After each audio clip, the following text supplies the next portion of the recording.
Two guys in the dark.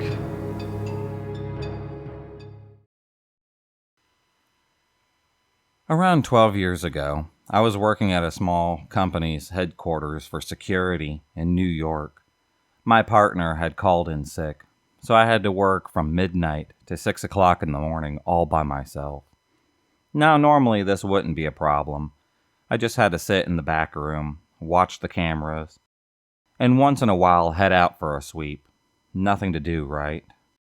Well, as it turns out, one of the employees had managed to avoid my coworker's sweep from the previous shift. I first noticed a movement in my peripheral vision on one of the screens, and then again a few moments later. This was pretty odd, because I was used to quiet nights in this particular building. I was a little scared when I headed out for my sweep, but it was my job, so I grabbed my flashlight, and I headed out.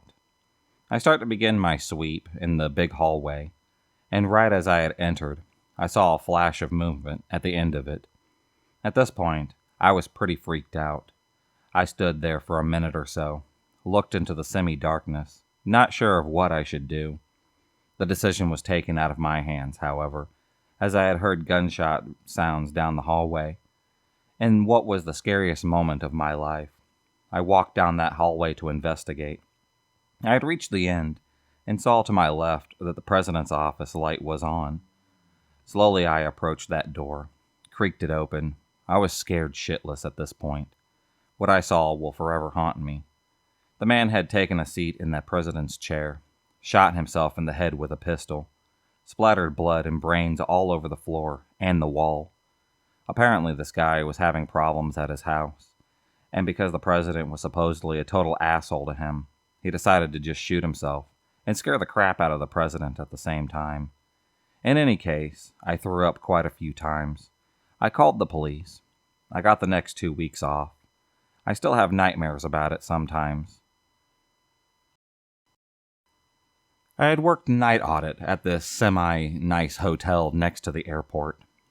One night I got a call from this lady in room 204. She says that there was some arguing, a loud banging sound, and crying coming out of 206. I checked the computer. No one has checked into that room due to the maintenance issues.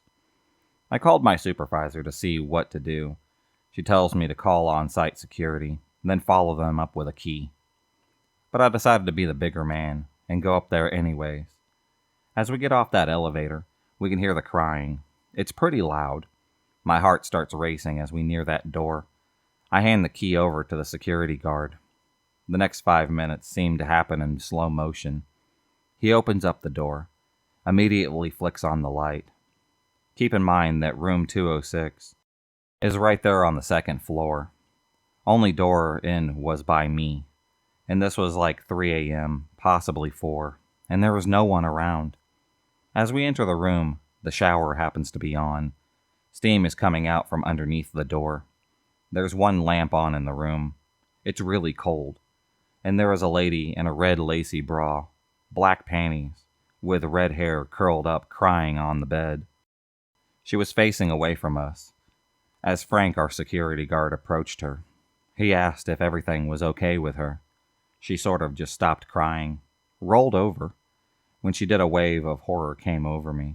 She was super pale, covered in blood, and was just staring behind us. That's when we realized that the shower had stopped. The door was now open. There was a man that was about 6'5" standing in the doorway. As we turned around, cops had tased him, arrested him. Turns out he was a rapist who likes to hide in hotel rooms. He kidnaps women who stay there, cuts them open. To this day, I will never go back to that hotel again. I work at one of those crisis nurseries, which happens to be a child care facility that provides emergency and respite care for children under the age of 7. I used to work graveyard all the time. I have to say first that I absolutely am a non-believer in the paranormal. That being said, at 2 in the morning, in a dark room, when you and 2 or 3 other girls are in their 20s, are the only adults in that building, shit gets pretty creepy sometimes. The facility that I work in was named for a child who was beaten to death by one of their parents. The nursery was started in their name, as a way to prevent another child from dying a violent death at the hands of a stressed out caregiver. So the story that goes around is that this kid's spirit haunts the nursery and is active at night. They tell me that one of the reasons that everyone thinks this place happens to be haunted is that many people have reported different children asking about that kid, as in, why doesn't that kid have to go to bed? While pointing at absolutely nothing. I decided to brush it off, basically forgetting all about it. A couple of weeks later, I happened to be in one of the rooms asleep. The bedroom where all the kids happen to sleep. There must always be an adult in one of the rooms with the children. I happen to be by myself. I'm just chilling there, reading a book by booklight. The rest of the room happens to be pitch black and silent. All of a sudden, this kid, who is probably 4 or 5 years old, sits bolt upright in the bed and says, "Hey, how come they aren't asleep? Why do they get to play? I want to play too, you know." All while pointing at one of the walls. Mind you, this wall had no kid anywhere in the vicinity. Instant crazy shivers were all over my body. I was so scared that I almost screamed. I refused to be alone in there from that moment on. One of the duties that I perform at the mortuary that I worked for was nighttime body removals. One night, my partner and I showed up around 3 a.m. to grab the paperwork for our removal. When we go inside, we both got the feeling like there was something there. We walked through the building, checking to make sure that everything was secure, closing all of the doors, locking them if needed. This including the casket room. Everyone happened to hate that room. It was freezing cold year-round. The lights were always uncomfortably dim, no matter what maintenance did to try and fix them. There was this mannequin in the corner in full military dress that just felt really wrong.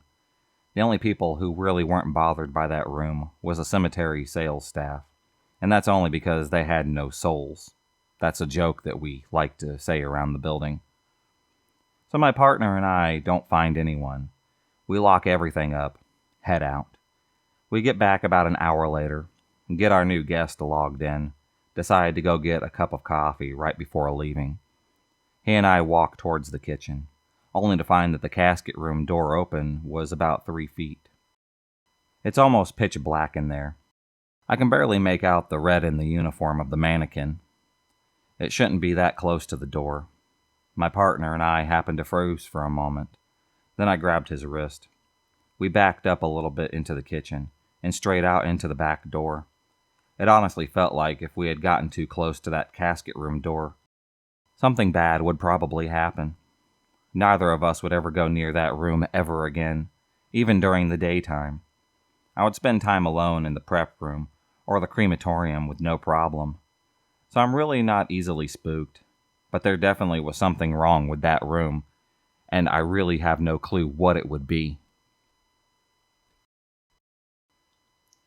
I used to work the graveyard shift as a custodian in a building all by myself.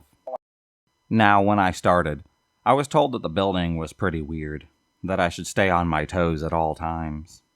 I called bullshit, but after working there for about a year, I pretty much convinced that something was wrong and weird happening there. I was riding the elevator to a different floor. Instead of going to that floor, it went straight into the basement. The doors happened to open up, and they happened to be open for maybe 10 seconds or so. I can't see anything in this room. All of a sudden, a figure starts walking towards the elevator. I freak out. I hit the doors to close, and the figure just keeps getting closer and closer. I end up standing outside of the building for half an hour or so while the police happen to search the basement. What really freaked me out is that the one entrance into the basement was locked and barred.